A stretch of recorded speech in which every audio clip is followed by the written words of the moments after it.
지난주에 이제 삼위일체 주일 예배를 드리면서 그런 말씀을 드렸습니다. 삼위일체 하나님이 가장 먼저 하신 일, 성경에 기록되어 있는 가장 첫 번째 일이 창조를 하셨다라고 하는 것.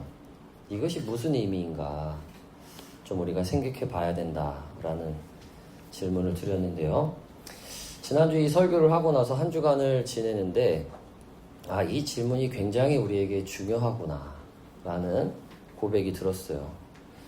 지난주도 말씀드렸지만 하나님이 삼위일체이시다 라고 하는 것은 하나님이 존재적으로 영원한 사귐, 교제, 코이노니아이신 분이다 라는 말씀을 드렸죠. 지난주엔 찾아보지 않았습니다만 요한복음 17장 24절에 보면 이런 표현을 예수님이 하세요. 창세 전부터 아버지께서 나를 사랑하셔서. 창세 전부터, 세상을 창조하시기 전부터 하나님을 아버지로, 그리고 아들로 아버지 하나님과 아들 예수님이 사랑의 관계 속에 계셨다는 거예요. 그러니까 이 세상이 만들어지기 전에 아무것도 없던 그 영원함 속에서 하나님은 이미 사랑을 하고 계셨다는 거예요. 아들 예수님. 성부는 성자를 사랑하고 성자는 성부를 사랑하고 그 사랑의 숨결이 성령이 되어 흐르는 것이죠. 이게 삼위일체 하나님의 영원한 사귐, 교제다라고 하는 거예요. 그러니까 이 세상은, 이 세상의 창조는, 이 세상의 존재는 하나님의 외로움 때문에 생긴 게 아니라는 거예요. 하나님이 외로워서 나 혼자 있기가 좀 그러니까 뭐 장난감이라도 내 노예라도 만들려고 하나님이 이 세상을 창조하신 게 아니에요. 그분은 외롭지 않으세요. 영원한 완전한 사랑의 교제 안에 있으니까. 그러니까 결핍에 의한 창조가 아닌 거예요. 오히려 그 반대죠. 성부와 성자와 성령이 영원히 누리시는 그 충만한 사랑의 교제, 그 황홀한 사랑이 그 세 분 안에만 머물지 않고 흘러 넘쳐 나와서 이 세상이 창조됐다고 봐야 되는 거예요. 그러니까 이 세상의 존재의 어떤 의미, 이 세상이 존재하게 된 근간은 하나님의 사랑이 흘러 넘침입니다. 세 분 하나님만 사랑으로 그냥 충만하시고 그것으로 끝이라면 창조가 왜 필요하겠어요? 뭐가 더 필요하겠어요? 우리 가족끼리 너무 행복한데 누가 뭐 더 필요하겠어요? 근데 사랑이 흘러 넘치니까, 이게 막 흘러 넘치니까 또 다른 누군가에게도 사랑이 흘러가는 거죠. 그래서 하나님의 창조는 하나님의 삼위일체 하나님의 사랑에 충만함이 흘러 넘칩니다. 그래서 삼위일체 하나님이 창조를 하셨다. 그래서 저와 여러분이, 이 피조물인 저와 여러분이 이 땅 가운데서 존재하게 된 것은 그 영원한 사귐으로의 초대일 수 있다라고 하는 거죠. 근데 우리가 이 사실을 잘 모르거나 간과하기 때문에 어떤 것에 문제가 생기냐면요. 일종의 신론, 하나님을 잘못 이해하게 되는 거예요. 하나님에 대한 이해가 왜곡되는 일들이 있습니다. 말로는 하나님, 예수님, 성령님을 말하지만 그 삼위일체 하나님을 단일신처럼 믿는 신앙의 왜곡이 있을 수 있어요. 그 예가 뭐냐면 하나님을 그저 창조자나 통치자, 주관자 이런 분으로만 표현하고 마는 거. 자, 오해할 수 있으니까 잘 들어보세요. 어떤 분은 이렇게 설명하시더라고요. 하나님을 삼위일체 하나님으로 이해하지 않고 통치자나 창조자와 같은 언어로만 그 하나님을 이해하는 것은 하나님을 단일신처럼 고백하는 것일 수 있다라는 거예요. 그래서 이런 사람들은 자칫 하나님을 교통경찰처럼 이해할 수 있다는 거예요. 자, 교통경찰과 운전자의 관계라면 뭘까요? 교통경찰과 운전자의 관계. 그저 교통경찰이 있다면 운전자는 뭘 하면 되냐? 법규를 잘 지키고 시키는 대로 순순히 따르면 됩니다. 서라면 서고 갓길로 대라면 되고 신분증 달라면 주면 되고 빨간불일 땐 멈추고 초록불일 땐 가고 그 법규대로 잘 지키는 관계이면 돼요. 그러면 교통경찰과 운전자는 아무 문제가 없죠. 그래서 만약에 교통경찰이 5만 원짜리 딱지인데 3만 원짜리를 떼어주면 우린 뭐 할 수 있어요? 감사할 수 있죠. 하지만 그런다고 해서 교통경찰과 사랑에 빠집니까? 사랑까지는 안 해요. 그냥 감사만 해요. 하나님을 교통경찰처럼 믿는 사람은요, 하나님이 항상 무섭습니다. 하나님은 통치자고, 전능자고, 창조자고, 그 표현이 맞지만, 그냥 하나님을 항상 그렇게만 고백하는 사람은 자칫 하나님을 교통경찰처럼 믿는 것일 수 있다는 얘기 하는 거예요. 그래서 하나님이 항상 무서워요. 그래서 하나님 앞에서 자유함이 없어요. 여러분, 이런 넋두리 한번 해보신 적 있는지 모르겠어요. 제가 그런 적이 있어요. 지은 죄도 없는데 경찰차만 지나가면 왠지 불안해. 지은 죄가 없거든요.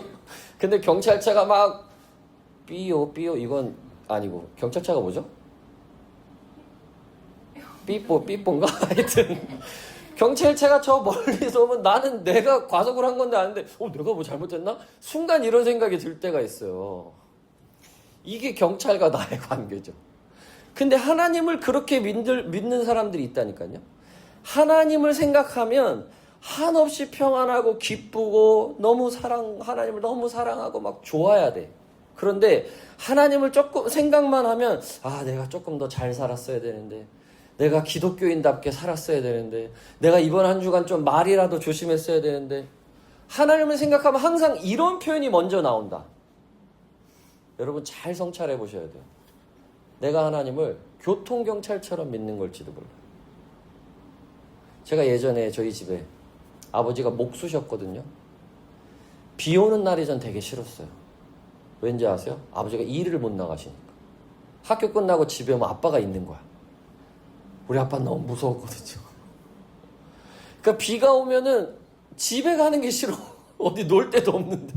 왜냐면 아빠가 있을까 봐. 근데 집에 딱 가는데 아빠가 없어. 너무 신나는 거예요. 아빠가 술 먹으러 나갔구나. 친구 만나러 갔구나. 일이 없으니까. 저는 우리 아이들이 그런다고 생각하면 너무 끔찍할 것 같아요. 대답하지 마, 얘들아. 집에 왔는데 아빠가 있는 게 막 너무 싫었어. 곧장 학원으로 무슨 공부방으로 간대. 얼마나 끔찍합니까? 근데 여러분, 우리가 하나님을 그렇게 믿을 수 있다니까요. 은연중에 여러분의 언어를 보세요. 은연중에 여러분의 표현을 보세요. 나도 모르게 나오는 그 표현. 그게 내가 평상시에 하나님을 그렇게 믿고 있는 거예요. 하나님이 영원한 사귐 속에 그 사랑의 흘러 넘침으로 내가 만들어줬구나. 그래서 그 나를 만드신 하나님이 그 사랑의 영원함 속으로 나를 초대하고 계시는구나. 그 삼위일체 하나님이라는 게 이런 의미구나 라는 걸 온전히 알면 그 안에서, 그 믿음 안에서 하나님을 창조자로, 통치자로, 주관자로 고백하는 건 좀 달라지는 거예요. 결이 달라지는 거예요. 근데 그 영원한 사귐으로 나를 부르신다라고 하는 이해가 없이 그저 하나님을 창조하신 분, 전능하신 분, 능력이 한이 없는 분으로만 자꾸 표현하면 나도 모르는 사이에 하나님이 교통경찰처럼 되어 계신다니까요. 하나님과 나의 관계가 법을 잘 지켰냐 안 지켰냐, 그 말씀을 잘 순종했냐 안 했냐, 그 말씀을 내가 어떻게 맨날 이런 걸로만. 그러면 가끔 뭘 주시면 감사를 할 수 있지만 하나님을 너무 사랑해서 감사는 안 돼. 좋은 일이 생겨서 감사 헌금은 할 수 있지만 이번 주에 하나님의 사랑이 너무 감사해서 감사 헌금은 해본 적이 없어. 제가 그냥 아주 노골적으로 표현해 보는 거예요. 여러분의 이해를 위해서. 무슨 일이 생겨서, 좋은 일이 생겨서 뭐가 잘 돼가지고 감사는 하지만 이번 한 주간 하나님의 사랑에 너무 막 빠져서 그 사랑이 너무 좋아서 감사 헌금은 한 적이 없어. 우리가 하나님을 어떻게 믿고 있느냐를 알 수 있는 거예요. 여러분, 하나님은요 영원한 사귐으로 우리를 초대하십니다. 근데 우리가 알아야 될 게 하나 있어요. 뭐냐면 나 스스로는 내 편에서부터 그 하나님을 찾아갈 수가 없어요. 근본적으로 사람은요, 하나님과의 그 영원한 사귐으로 나아갈 방법이 없습니다. 근본적으로 사람이 그래요. 그래서 성경에는 제가 몇 구절 읽어드리면 고린도전서 1장 21절에는 이 세상은 그 지혜로 하나님을 알지 못한다라고 했습니다. 고린도전서 1장 21절이에요. 로마서 3장에는 우리가 잘 아는 10절 11절에 의인은 없는데 하나도 없다. 깨닫는 사람도 없고 하나님을 찾는 사람도 없다. 이사야서 64장 7절에는 아무도 주님의 이름을 부르지 않았습니다. 주님을 굳게 의지하려고 분별하는 사람도 없습니다. 왜 그럴까요? 이게 죄된 영적 상태이기 때문에 그래요. 죄의 문제가 있는 사람은요, 언제나 이 하나님을 온전히 자기 스스로 찾을 길이 없어요. 막혀 있어요. 가려져 있고. 그래서 심지어 하나님이 얼굴을 숨기셨다라고 표현할 만큼의 상황이에요. 이게 우리 상태예요. 근데 감사한 건 뭔지 아세요? 하나님이 이 우리의 상태를 아셔서 어떻게 하시느냐? 먼저 우리를 찾아오신다. 먼저 우리를 부르신다는 거예요. 그 하나님의 부르심에는 뭐가 없다고요? 후회하심이 없다고요. 우리를 부르세요. 찾아오시고 항상 언제나 먼저 우리에게 다가오십니다. 오늘 우리가 창세기 또 마태복음 로마서 이렇게 읽었는데요. 이 말씀들이 하고 있는 공통점이 뭔지 하나님이 먼저 부르신다는 거예요. 먼저 부르신다는 거예요. 창세기 12장 아브라함의 이야기를 보시면 창세기 1장부터 11장까지의 내용은요. 한 2장까지는 괜찮지만 3장 이후부터의 내용은 아주 무겁습니다. 주로 무슨 내용이냐? 에덴 동산에서 쫓겨난 얘기. 가인이 살인한 얘기. 아벨을 죽인 얘기. 노아의 홍수로 다 쓸린 얘기. 그랬는데 또 나중에 바벨탑 쌓아가지고 하나님 앞에 도전한 얘기예요. 그래서 다 흩어진 얘기. 근데 그게 뭐냐면 죄가 그냥 가득한 상태인 말하는 거예요. 어떻게든 하나님을 이겨먹으려고 하지 그 하나님과의 영원한 사랑의 그 친밀함 속에 원래 창조의 목적대로 머물려 하질 않아요. 하나님께 등 돌린 인류의 모습을 보여줍니다. 그런데 배반과 배신의 역사인 거예요. 그런데 12장에 딱 넘어와서 뭐라고 시작하느냐? 하나님이 아브라함에게 말씀하세요. 너는 네가 살고 있는 땅과 네가 난 곳과 너의 아버지의 집을 떠나서 내가 보여주는 땅으로 가라. 이게 뭐예요? 내용 전에 먼저 찾아오셔서 말씀하신 거라. 아브라함이 기도하고 있어서 이랬다라는 성경 기록이 없어요. 아브라함이 뭐라도 막 열심히 필사라도 해가지고 기도문이라도 멋있게 써서 막 제단을 쌓고 했기 때문에 하나님이 오셔서 이런 말씀하셨다. 이런 구절이 없어요. 그냥 오히려 아브라함은 아내와 사례 사이에 아이가 없었다는 기록만 있어요. 오히려. 그게 무슨 뜻일까요? 그 당시의 상황에서는 자녀를 못 낳는다는 건 되게 복이 없는 상태처럼 보이는 시대인 거예요. 그러니까 성경은 이 아브라함과 그 가정의 상태가 어떻게 보면 굉장히 극심한 어두움 가운데 있고 문제 가운데 있고 상황 가운데 있다는 걸 보여주는 거예요. 그런데 이런 사람에게 아브라함에게 이 가정에 주님이 먼저 찾아오세요. 말을 거세요. 여러분, 하나님은요, 먼저 우리를 항상 부르십니다. 우리에게 다가오세요. 그러니까 우리가 하나님을 못 찾는 게 아니에요. 하나님의 음성을 못 듣는 게 아니에요. 그분이 오셔서 말씀하실 때, 그분이 우리 가운데 오셔서 뭔가를 이끄실 때 그분이 하고 계신다라는 사실을 몰라서 그런 거지, 그분이 안 계신 게 아니고 우리에게 안 찾아오시는 게 아니고 말씀을 안 하시는 게 아니에요. 내가 그저 모르고 있는 거지. 하나님은요, 먼저 찾아오십니다. 우리한테도 마찬가지예요. 여러분이 동행교회 내가 선택해서 길벗이 된 것 같죠? 아니에요. 하나님이 여러분에게 말씀하신 거예요. 주일날 이 자리에서 예배 드리는 거, 오늘 내가 교회 가야 되겠다 해서 내가 선택해서 버스 타고 지하철 타고 내 차 운전해서 내가 온 것 같죠? 아니에요. 주님이 여러분을 그렇게 초대하신 거예요. 그리고 감사하게도 여러분이 거기에 반응하신 거예요. 여러분 귀하십니다.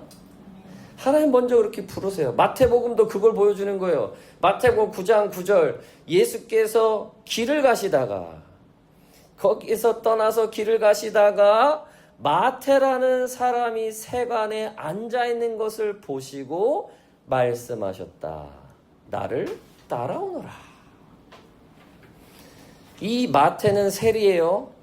세금 거두는, 로마 시대에 세금 거둔다는 건, 동족에게 세금 거둔다는 건 동족에게서 거의 배신자 취급, 매국노 취급받는 사람이에요. 종교적으로도 부정한 사람입니다.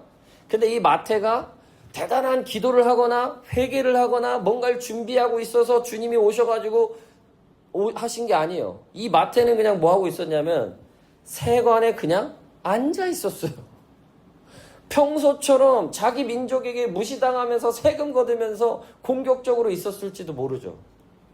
그냥 그 세관에, 그 세상 한복판에 자기가 평소 하던 거 그냥 하고 있었어요. 누군가 보면 조롱당하고 무시당하고 저주받을 만한 그 일 하고 있었어요. 그런데 예수님이 지나가시다가 말씀하세요. 나를 따라와라.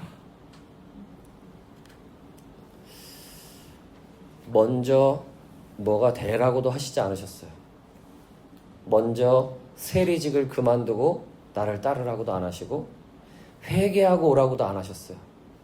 그냥 찾아오셔서 주도적으로 말씀하십니다. 그런데 하나님이 먼저 찾아오셔서 나를 인도하시는 분이다, 그 영원한 사귐으로 나를 초대하신다라고 하는 이해가 없으면 어떤 반응을 하기 쉽냐? 바리새인들처럼 반응하기 쉬워요. 이것저것 문제를 삼아요. 어떻게 저런 죄인하고 어울릴 수 있나? 어떻게 저런 인간하고 같이 할 수 있나? 너희 선생이란 사람은 어떻게 저 사람도 못 알아보고 막 저럴 수 있냐? 자기들의 기준과 각종 조건으로 판단하고 정죄하고 비난합니다. 심지어 잘못하면 다른 사람만 정죄하는 게 아니라 자기 자신도 정죄한다니까요. 나는 이래서 안 되고 저래서 부족하고 이러니까 하나님께 좀 그렇고 계속 그렇게, 이게 바리새인과 같은 신앙생활이에요. 근데 이 바리새인들에게 예수님 뭐라고 하신 거예요? 12절 예수께서 그 말을 들으시고 말씀하시죠. 건강한 사람에게는 의사가 필요하지 않으나 병든 사람에게는 필요하다. 내가 바라는 것은 자비요 희생제물이 아니다. 나는 의인을 부르러 온 것이 아니고 죄인을 부르러 왔다. 왜 오셨다고요? 죄인 부르러 오셨다고요. 우리를 초대하려고 오신 거예요. 함께 식사하시려고, 함께 교제하려고. 그래서 같이 밥 먹잖아요. 좀 더 그 뒤에 이야기 보면 또 다른 이야기가 있죠. 회당장 야이로의 간청을 받아 집에 가다가 12해 동안 혈루증 앓던 여인이 예수님의 옷자락을 만져요. 율법적으로 보면 이 여자는 부정한 사람, 예수님 만질 자격이 없어요. 근데 예수님의 옷자락을 만지니까 어떻게 돼요? 나음을 입어요. 이 여자가 40일 기도하고 목욕하고 재기하고 와가지고 만졌어요? 성경 한 100독 하고 왔나요? 율법 한 100번 읽고 왔어요? 필사 한 2번 하고 왔어요? 11조까지 하고 감사헌금 한 다음에 만졌더니 이렇게 된 거예요? 아니요. 그냥 주님께 갔는데 치유를 해주시는 거예요. 그냥 은혜를 주신 거예요. 부정한 여인인데, 조롱받는 여인이고 병자고 가까이 할 수 없는 사람인데 그냥 치유를 주시는 거예요. 그러면서 이렇게 말씀하시죠. 따라 안심하여라. 내 믿음이 너를 구원하였다. 여러분, 이 이야기에서 예수님의 방향성을 우리가 주목해 봐야 돼요. 예수님은요, 자격 없는 자, 부정한 자, 심지어 이미 죽은 자를 향해서도 찾아가십니다. 야이로의 자식, 이미 죽은 거죠. 사람들 다 죽었다고 할 만한 상황이에요. 죽은 거예요, 사실은. 그런데 살리시고 치유하시고 회복시키시고 다른 존재로 만드신다. 사람들은 그걸 막 비웃고 막 조롱할 수도 있어요. 하지만 하나님 그것과 상관없이 오히려 그런 사람들을 찾으시고 부르세요. 저는 목사가 되고 나서 이런 고백을 좀 많이는 아닌데 심심치 않게 제가 어떻게 목회자의 길에 들어섰나라는 얘기를 하다 보면 그런 고백을 하게 돼요. 뭐냐면 저 같은 사람을 목사 만드신 게 진짜 하나님이 살아계시다는 증거예요. 이런 류의 얘기를 합니다. 왜냐면 여러분께 제가 제 자신을 다 오픈할 수 없지만 제가 제 자신을 볼 때는 와, 제가 한동안 그런 영적 우울증에 빠진 적이 있었어요. 나 같은 게 이렇게 거칠게 표현하는 걸 이해해 주세요. 나 같은 게 무슨 목회자가 되겠다고 이러고 있나. 그 혼란이 너무 커서 도저히 대학원을 계속 공부할 수가 없어서 휴학도 하고 막 그랬어요. 내가 공부하는 게 무슨 의미가 있나 싶어서. 나 자신을 어느 순간 보는데 내가 너무 추하고 더러운 거예요. 야, 그런데 너무 놀라운 건 뭔지 아세요? 제가 거기서 바스러졌는데 이미 나를 아신다니까요, 주님. 하나님의 부르심에 뭐가 없다고요? 후회하심이 없다고요. 이미 날 다 아시고 부르신 거예요. 나는 하나님이 나를 모르고 날 부르신 줄 알았나 봐, 내가. 하나님이 착각해서 원래 쟤를 불렀어야 되는데 부르고 나니까 너였구나. 나는 나를 그렇게 보는 거예요, 나를. 근데 아니에요. 하나님은 다 아세요. 근데도 나를 부르신 거예요. 그런데도 나를 찾아오신 거예요. 뭐 하시려고? 그 영원한 사귐 우리도 함께하게 원하셔서 나랑 같이 밥 먹으시려고, 나랑 같이 코이노니 하시려고, 나랑 같이 교제하시려고, 언제나 나와 같이 계시려고, 나랑 영원히 동행하고 싶으셔가지고 이 세상, 이 멋있는 하늘과 땅, 이 세상 만물 속에서 하나님과 내가 그 온전한 사랑의 교제를 나누려고 나를 그렇게 부르시고 언제나 먼저 초대하세요. 여러분, 그게 하나님의 부르심이에요. 우리가 또 한 주간을 또 살아요. 여러 가지 조건 때문에, 어떤 이유 때문에 괴롭기도 하고 불편하기도 하고 어지럽고 뭐 그럴 수 있어요. 그런데 여러분, 그럴 때마다 기억하셔야 돼요. 그 조건과 나란 존재가 동일한 게 아니에요. 나란 존재는 그 하나님의 영원한 사랑 안에 거하기에 충분한 존재예요. 다만 이런 나에게 다른 상황이 펼쳐지고 있는 것 뿐이에요. 그냥 재정적인 문제도 조금 있을 수 있고, 건강의 문제도 조금 있을 수 있고, 좀 불편한 누군가를 만날 수도 있고, 듣지 않아도 될 말을 들을 수도 있을 뿐이에요. 그 상황과 나는 별개예요. 나란 존재는 영원한 하나님의 그 사랑의 교제 안에 머물기에 충분합니다. 그런데 엉뚱한 상황이, 엉뚱한 일들이 이번 한 주간에도 또 이 6월 한 달에도 그냥 좀 찾아오는 거예요. 그냥 그건 그거대로 있는 것이고 나는 나대로 주님의 그 영원한 사귐 안에 거하기에 충분한 존재입니다. 그 존재감으로 그 상황을 보시기를 축복합니다. 상황과 나를 동일시하지 마세요. 그냥 그런 상황이 있는 거지 그 상황으로 인해서 나란 존재가 끔찍한 존재가 되는 게 아니에요. 나란 존재는 언제나 주님의 영원한 사랑을 누리기에 충분합니다. 다만 그 엉뚱한 상황들이 나를 우겨쌀 뿐이에요. 이번 한 주간에도 어쩌면 그런 일들이 또 있을지 몰라요. 근데 그때마다 기억하세요. 이 상황은 상황이고 나는 주의 영원한 사랑받기에 충분하다. 그래서 그 하나님이 언제나 먼저 오늘도 나에게 말씀하시고 나에게 다가오신다. 그분이 나와 함께 하신다. 어디에나 계신다. 내 안에 계신다. 이 사실을 기억하시고 믿음으로 나아가시기를 주님의 이름으로 축복합니다. 말씀을 생각하면서 잠시 기도했으면 좋겠어요. 여러분, 우리는 우리 자신을 어떤 시선으로 봐야 할까요? 상황과 조건과 여건의 렌즈로 나를 봐야 할까요? 아니면 그 사랑의 흘러 넘침으로 말미암아 창조된 나, 그래서 나는 사랑받고 그 사랑 안에 거하고 그 영원한 완전하신 삼위일체 하나님과의 사귐 안에 거하기에 충분한 나로 봐야 될까요? 돈에 있고 없음으로 나를 볼 것인가? 남들처럼 이런 저런 것들이 다 잘 되는 사람으로 나를 볼 것인가? 아니면 상황은 상황대로, 일은 일대로 따로 보고 나는 그저 하나님의 이 영원한 사귐의 관점으로 나를 볼 것인가? 혹시 하나님을 교통경찰처럼 고백하고 있었다면 그것들을 돌이키면서 하나님을 온전히 사랑의 아버지로 고백하게 해주십시오. 그 삼위일체 하나님의 영원한 사귐 안에 거기에 충분한 나로 인식하고 믿음으로 고백하며 믿음으로 나아가게 해주십시오. 우리 그 마음으로 말씀 생각하면서 잠시 함께 기도합시다. 하나님 감사합니다. 그 영원한 사귐으로 부르시니 감사합니다. 그 영원한 사귐의 흘러넘침으로 나를 창조하셨기에 감사합니다.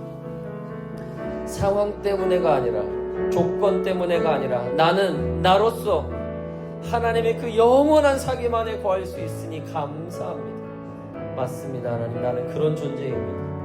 나는 사랑받기에 충분한 존재입니다. 나는 하나님의 사랑입니다. 나는 하나님의 기쁨입니다. 내 안에도 계시고 내 밖에도 계신 주님은 그래서 언제나 나와 함께 하시고 나에게 말 걸어주시고 내가 주님을 지향하고 주님을 지향할 때마다 여지없이 평안으로, 여지없이 사랑으로, 여지없이 기쁨으로, 여지없이 우리의 존재적인 하나님의 그 은혜를 누리게 하심을 믿습니다. 왜곡된 시선으로, 왜곡된 관점으로, 상황으로, 조건으로, 바리새인들이 하는 말로 나를 보지 않기 원합니다. 세상의 그 기준으로 나를 보지 않기 원합니다. 잠시 우리의 의식과 우리의 존재를 변형시키시는 주님을 바라보면서 잠시 침묵합시다.